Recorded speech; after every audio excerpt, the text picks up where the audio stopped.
Well, folks, welcome back. And today we are going to be breaking down the top 5 House seats that are most likely to flip in the 2026 midterm races. These are races that will decide who controls Congress in the last 2 years of President Donald Trump's administration.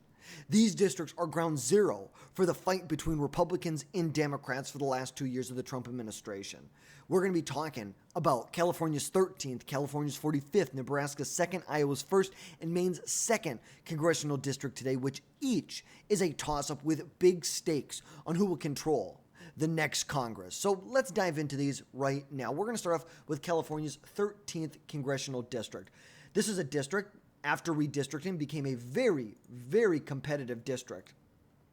John Duarte beat Adam Gray in 2022. Obviously, this was a big year for Republicans. They won some House races in California and New York. It helped them win the majority in the House of Representatives. Fast forward to 2024, Adam Gray beats out John Duarte by roughly about 250 votes here. It was an extremely, extremely close election here. Now, this is a seat that flipped, like we said, used to be, it was a Democrat stronghold, like 90% voting for Democrats before. Redistricting, competitive seat. We saw John Duarte win by roughly 2 percentage points. Fast forward, Adam Gray wins by roughly about 250 votes. Now, this district on the Cook partisan voting index is a R+1. So it is definitely territory that Republicans could win in. And Republicans are gearing up to reclaim this seat with farmers in the valley that are fed up with California's heavy-handed water policies and high taxes, which hit rural communities extremely hard. And a strong GOP candidate could turn this seat red again. It's very, very certain that this could turn red again. But John Duarte is not running for re-election. He actually has endorsed Javier Lopez in this election. The only Republican as of right now that has declared Adam Gray has not even declared that he's going to run in 2026, but Javier Lopez, a former mayor or a current mayor right now, is running. We don't know. Does he have the name recognition? I think there's going to be other people that are going to be recruited to run in this race. You're going to have to get a candidate with lots of name recognition, because we know the key issue here is agriculture. Agriculture is the lifeblood, producing almonds in this county, pistachios and grapes, and water shortages worsened by regulations like the Sustainable Groundwater Management Act are a top concern for voters in this district. High living costs, crumbling rural infrastructure also fuel a lot of voter rage. In voter sentiment, many locals feel neglected by urban-focused Democrats. And a Republican promising deregulation and economic relief could sway moderates and independents to vote for them for the priorities that they care about in the 13th congressional district here. So obviously, Republicans have a big shot. Held by Democrats, Republicans can flip it again. Now, the only issue is, as Republicans often punish the president's party. And if gas prices go up, if inflation, or if everything's great, but just by the historical norms, the president's party, the Republican Party, is punished. It could make it very difficult for a Republican to win there, especially considering the makeup of the electorate in midterm elections is much more favorable to the opposition than it is to the people in control. We know Republicans, they won with low propensity voters in 2024. It is going to be even tougher without Donald Trump on the ballot to get them to turn out.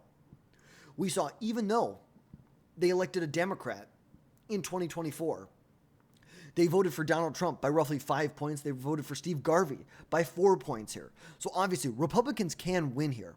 And they can compete and they can win back the working class voters. Agricultural district that's focused on jobs and practical policies, not bureaucracy, not red tape, not an overreaching government, federal government or state government.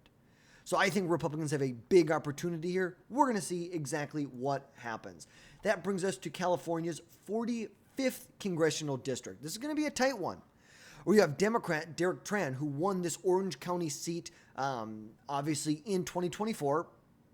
It was tough. He flipped a seat that was held by Michelle Steel. She's been here. She even won when redistricting occurred. Michelle Steel, initially, she had served as a member of the House of Representatives since 2021. So when Donald Trump lost in 2020, she won in that election here.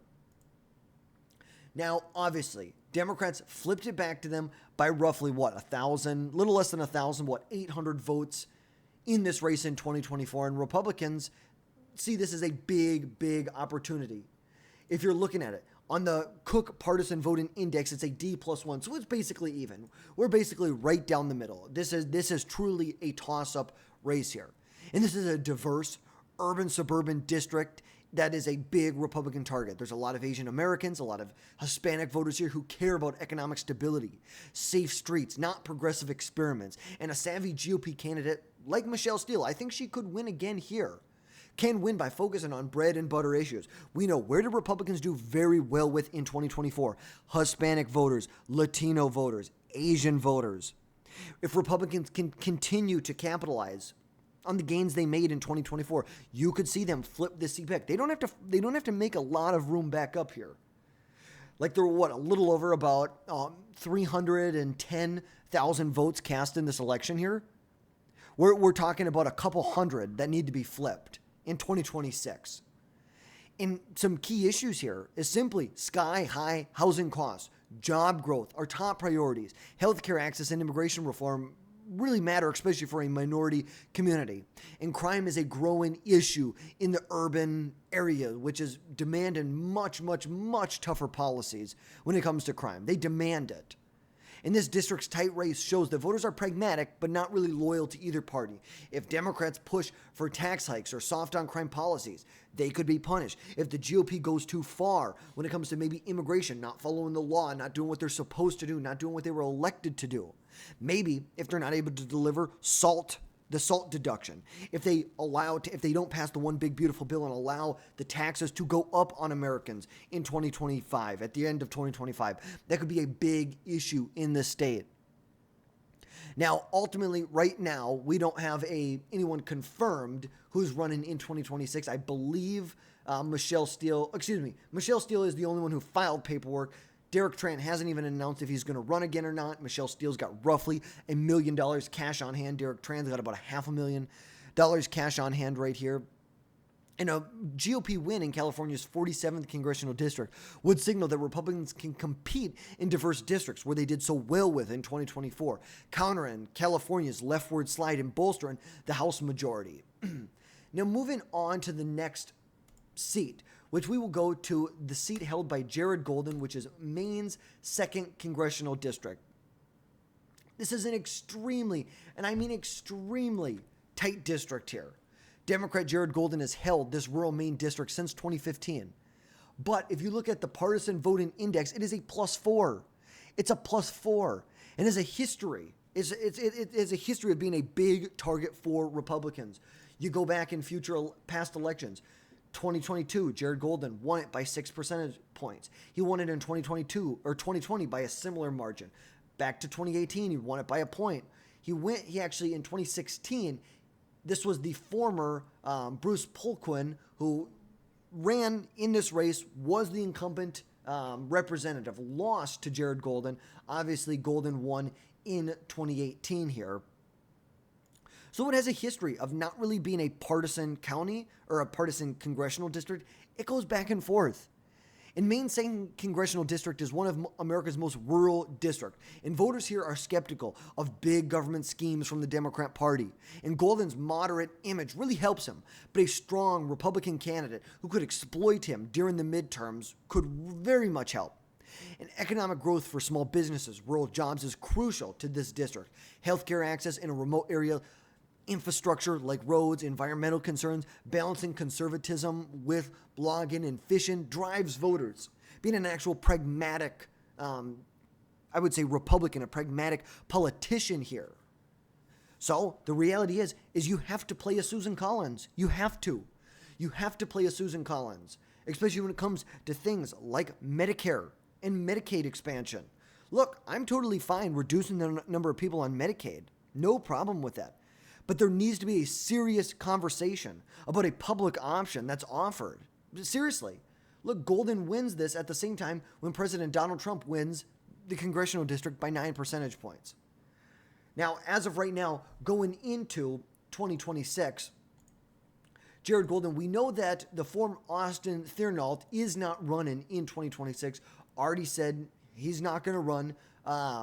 If you look at the Republican Party, Paul LePage, the former governor of Maine, has actually already come out and said that, yes, he is going to run in 2026, which could be huge. And there was actually a poll out earlier this year showing Paul LePage. Obviously, we're a year and a half out, long ways to go. Paul LePage leading Jared Golden in this race. Obviously, 5-point margin of error. It's a 5-point difference. It's basically a dead heat in this race.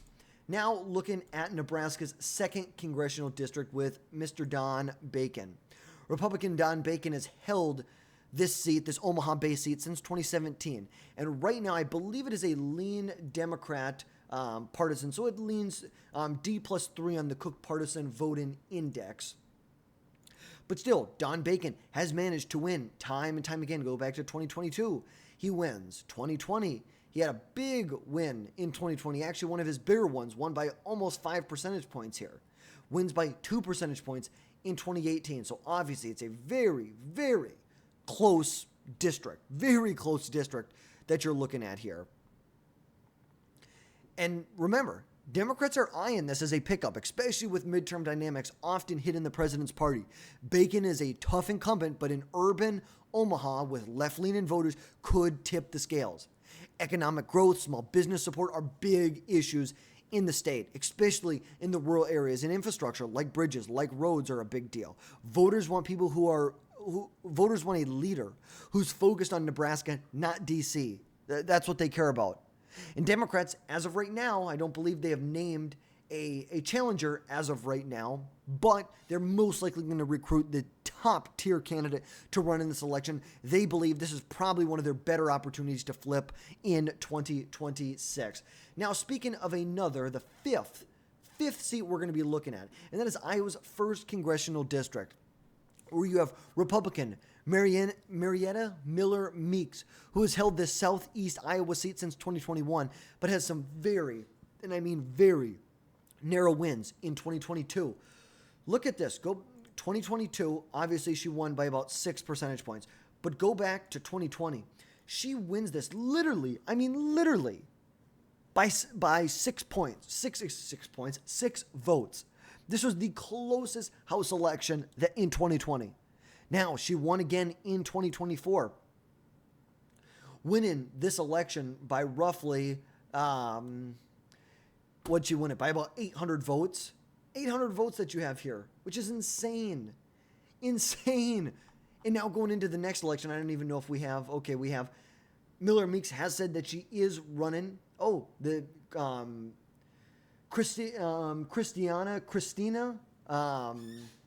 Bohanna, I don't know how to say her last name, who is actually the nominee in 2022 and 2024, is going to be the nominee again I shouldn't say the nominee, but you know what I mean.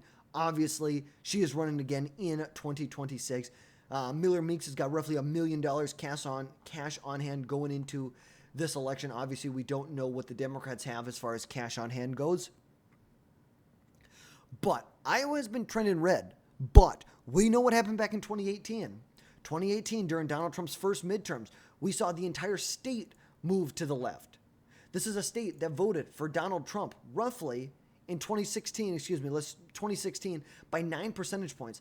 Fast forward to 2018, the popular vote goes to the Democrats by roughly 50,000 votes here. 50,000 votes. And Republicans, they need to double down on their policies, appealing to both rural and urban voters without sounding like big city liberals, if you know what I mean. And as of right now, there's one Democrat challenger who was the nominee in 24 and 2022, but someone with well-funded candidate like Miller Meeks must solidify her base to survive yet another tight race in 2026. I think she's probably one of the more vulnerable Republicans in 2026. Midterm backlash will favor Democrats if Republicans overplay their hand in Congress, and she needs to prove that she's fighting for Iowa's interests, not just what's going on in D.C.